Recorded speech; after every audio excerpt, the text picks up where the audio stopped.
দর্শক, আমি শেখ মুর্শিদ আলম জিসান এই মুহূর্তে আপনাদের সাথে যুক্ত রয়েছি গাজীপুরের গাছা থানাধীন বোটবাজার এলাকা থেকে।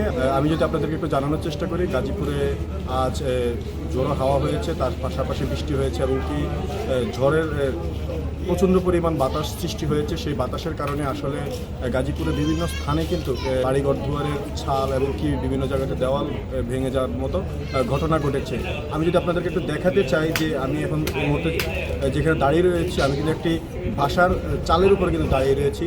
একটি 5তলা ভবন থেকে একটি বাসার চাল বরাবর আমি যদি আপনাকে দেখানোর চেষ্টা করি, একটি বাসার ছাদ থেকে কিন্তু এখানে ইট এবং কি পাথর পড়ে বিধ্বস্ত হয়েছে। আমি যদি আপনাদেরকে দেখাতে চাই, আমি আপনাদেরকে একটু নিচ থেকে দেখানোর চেষ্টা করব যে এখানে আসলে মূলত কি ঘটেছিল। দর্শক, আমরা কিন্তু চাল থেকে এই মুহূর্তে নিচে নেমে এসেছি। আমরা যদি আপনাদেরকে এখানে যে ঘটনাটি ঘটেছে, আমরা যদি সেটা আপনাদেরকে এখানে ভিতর থেকে দেখানোর চেষ্টা করি, সেটা আপনাদের এখানে এই মুহূর্তে দেখাতে চাই আসলে এখানে কি ঘটেছিল। আমরা সেই বিষয়টা জানার চেষ্টা করব। এত পরিমাণ যে তুফান হয়েছে যেখানে ছাদ ভেঙে গিয়েছে। যে আমি যদি আপনাদের একটু দেখানোর চেষ্টা করি ভিতরের দিকটা, ঠিক বাসার ভিতরে এই পরিস্থিতি। এখানে কোনো মানুষ ছিলেন না বাসায়, যার ফলে কোনো প্রকার ক্ষয়ক্ষতি হয়নি। কিন্তু কোনো মানুষ যদি এখানে থাকতো তবে কিন্তু নিশ্চিত তিনি প্রাণ হারাতো। আমি আপনাদেরকে একটু দেখানোর চেষ্টা করি, এই যে 5তলা ভবনটা দেখা যাচ্ছে, ওই ভবন থেকে কিন্তু আসলে এই তুফানে জড়ো হাওয়াতে এই ইট পাটকেলগুলো এখানে পড়ে এবং কি এখানকার যে বাসার যে পরিস্থিতি আপনারা সেটা সরাসরি কিন্তু দেখতে পাচ্ছেন। আমি এখানে এই তুফানের সময় এবং কি বৃষ্টির সময় এখানে যারা উপস্থিত ছিল বা এখানকার যারা বাসার ভাড়াটি এবং কি এখানকার যারা স্থানীয়রা রয়েছে, আমি তাদের কাছ থেকে আসলে জানতে চাইবো যে এখানকার এই ঘটনাটাই কীভাবে ঘটেছে এবং কি কোন সময় ঘটেছে এই বিষয়টা আমরা একটু জানতে চাইবো। আন্টি, এখানে কি ঘটেছিল একটু যদি বলতেন।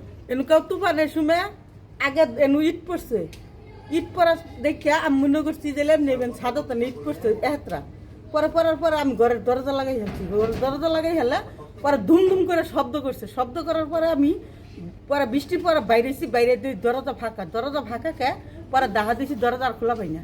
খুলবার না পাইয়া পরে দরজা খুলছি, দেখি এরকম ব্যাগ কিছু ভাঙছে বিল্ডিং ভেঙে পড়া। ভিতরে কি কোনো মানুষ ছিলেন না? ভিতরে মানুষ আসলে না, ভিতরে মানুষ থাকলে আমার এখন 2টা লাশ পড়ে থাকতো না। এখন আমি তো বাসার থেকে বেরিয়ে গেছিলাম দুপুরবেলা ঢাকার উদ্দেশ্যে কাজে। এখন আইসা দেখতেছি এই ভিতরে তো আমি বাসায় ছিলাম না, বাসায় অন্য কোনো লোক ছিল। এই অবস্থা দেখতেছি। এইখানে থাকলে তো অবস্থা খুব খারাপ হইতো, দেখা যায় বাঁচার সম্ভাবনা খুবই কম ছিল। এটা কি আপনার বাসা নাকি? জি, এটা আমার বাসা। এখানে আসলে কে কে থাকতেন? এখানে আমার মানে পুরা ফ্যামিলি থাকে, আমার আব্বা আম্মা ছোট 2 ভাই। হ্যাঁ, তাদের বাঁচার সম্ভাবনা খুবই কম ছিল। এটা কয়তলা থেকে পড়ছে আপনি জানেন কিছু? এখন এটা তো আশেপাশে মানে যে পাশের যে বিল্ডিং আছে এটার থেকেই পড়ছে, এই তলা থেকে পড়ছে। পাশের বিল্ডিংটা কার? পাশের বিল্ডিং এর মালিকের নাম হলো আশরাফ। আপনার বাসা কি এখানেই? জি, বাসায়। বৃষ্টির সময় আপনি কি এখানে ছিলেন? না, বৃষ্টির পরে থামলে পরে আইছি বাসায়। এসে এখানে কি দেখলেন আপনি? আইসা ভাবির করে জিগাইছি যে ভাবিরা কি অবস্থা। ভাবিরা পরে আন্টি কইলো যে ইট টিট ভাঙ্গে পড়ছে। ভাঙ্গে পড়লে আন্টিরা বলতে যে সামনে তো টিনও পড়ে রয়েছে, চাইলে বাতাস ওরা এনে পালাইছে। একটু পরে আন্টি দরজা খুললে কইতাছে রুম তো ভাঙ্গে গেছে। রুমের এই অবস্থায় সাথে যে উপরে ওয়াল ভাঙ্গে পড়ছে, কলম ভাঙ্গে পড়ছে, ওইটা যে টিন টিন ভাঙ্গে পড়ে রুমের খাটটা, ড্রেসিং টেবিল, ওয়ার্ডরোব এগুলো ভাঙছে। ভিতরে কি কোনো মানুষ ছিল কিনা? না, মানুষ ছিল না। 4তলার উপর থেকে। 4তলার উপর থেকে মানুষ থাকলে তো বাঁচার কথাই না, তো চিন্তাই করা যায় না এই ঘটনাটা যে এই অবস্থা হইব।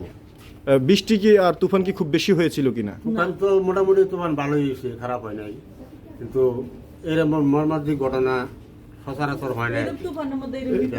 কয়তলা থেকে পড়ছে এগুলা? এটা 4তলার সাথে পড়ছে, পাশের বিল্ডিং এর। জি জি, পাশের বিল্ডিং।